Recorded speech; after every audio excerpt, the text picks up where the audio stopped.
हाय, hello, नमस्कार. तर आज आपण पाहणार आहोत झटपट होणारी अंडा करी, ती पण चवीला एकदम छान उत्कृष्ट लागते. तर रेसिपीला सुरुवात करूया. इथं मी मसाल्यासाठी खोबरं घेतले आहे. 1 वाटी खोबरं, थोडीशी कोथिंबीर, 2 ते 3 मीडियम साईजचे कांदे बारीक चिरून घेतलेले आहेत आणि इथे 7-8 लसणाच्या पाकळ्या घेतलेल्या आहेत. आणि इथे मी 4 अंडी छान शिजवून घेतलेले आहेत. तुम्ही ते पाहू शकता. अंडी शिजवून घेतलेली आहेत. आता मी मसाल्याची तयारी करते. त्याच्या आधी आपण इथं अंड्यांना कट्स करून घेणार आहोत, जेणेकरून आपण जेव्हा हे ग्रेव्हीत टाकू किंवा आपण जेव्हा हे रश्श्यात टाकू तेव्हा जो रश्श्यांचा स्वाद आहे तो अंड्याच्या आतपर्यंत जातो आणि खूप चव छान लागते. अशा पद्धतीने तुम्ही उभे आडवे काप करून घेऊ शकता किंवा त्याला कट्स देऊ शकता. इथं मी पूर्ण सर्व अंड्यांना असे कट्स करून घेत आहे. कट्स देऊन झाल्यानंतरनं आपण मसाल्याची तयारी करणार आहोत. इथे मी कढई तापण्यासाठी ठेवली आहे. कढई छान गरम झाली की त्याच्यामध्ये आपण प्रथम खोबरं टाकून बारीक छान मंद आचेवर भाजून घेणार आहोत.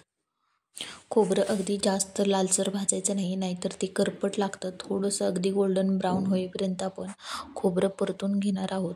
खोबऱ्याचा थोडासा कलर चेंज झाला की आपण याच्यामध्येच जो बारीक चिरलेला कांदा होता तो घालून पुन्हा एकदा 2 मिनिट परतणार आहोत. तुम्ही पाहू शकता छान खोबरं भाजून झालं की मी त्याच्यामध्ये कांदा आणि कोथिंबीर घालून पुन्हा एकदा 1-2 मिनिट हलवून घेते आणि नंतर याच्यामध्ये आपण तेल घालणार आहोत. आणि तेल घालून एखादं मिनिटभर छान आपण हे पुन्हा परतून घेणार आहोत. कांदा हा थोडासा कलर चेंज झाला पाहिजे, थोडासा पचला पाहिजे आणि नंतर याच्यामध्येच आपण लसूण पाकळ्या घालून पुन्हा एकदा 1 ते 2 मिनिट हलवून घेणार आहोत आणि गॅसची फ्लेम बंद करणार आहोत. हे मिश्रण थंड होण्यासाठी एका ताटामध्ये काढून घ्यायचं. त्याच्यामध्ये चवीनुसार मीठ आणि तुम्हाला जेवढं तिखट हवं असेल तेवढं तुम्ही तिखट घालू शकता.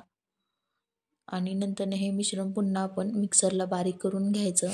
पुन्हा त्याच कढईमध्ये तेल गरम करण्यासाठी ठेवलं आहे.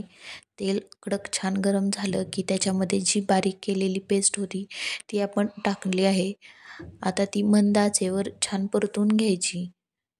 आता मी याच्यामध्ये पुन्हा थोडासा काळा कांदा लसूण मसाला टाकला आहे आणि पुन्हा एकदा एकसारखं हलवून घ्यायचं. हा मसाला तोपर्यंत हलवून घ्यायचा तोपर्यंत त्याच्या कढईने तेल सुटत नाही.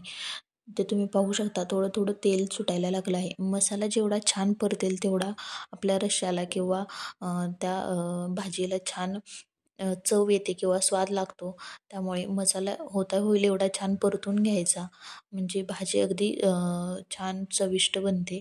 इथे मी त्याच्यात अंडी टाकून घेतलेली आहेत आणि पुन्हा एकदा 1 मिनिट बरोबर छान हलवून घ्यायचं, म्हणजे जो मसाला आहे तो अंड्यांचे जे काप केलेले आहेत त्याच्यामध्ये जाऊन चव लागेल. त्यामुळे पुन्हा आपण 1 ते 2 मिनिट हलवून घेऊन त्याच्यामध्ये गरम पाणी ओतणार आहोत. गरम पाण्याने लगेच कट येतो. इथे तुम्ही पाहू शकता लगेच वरती कट आलेला आहे.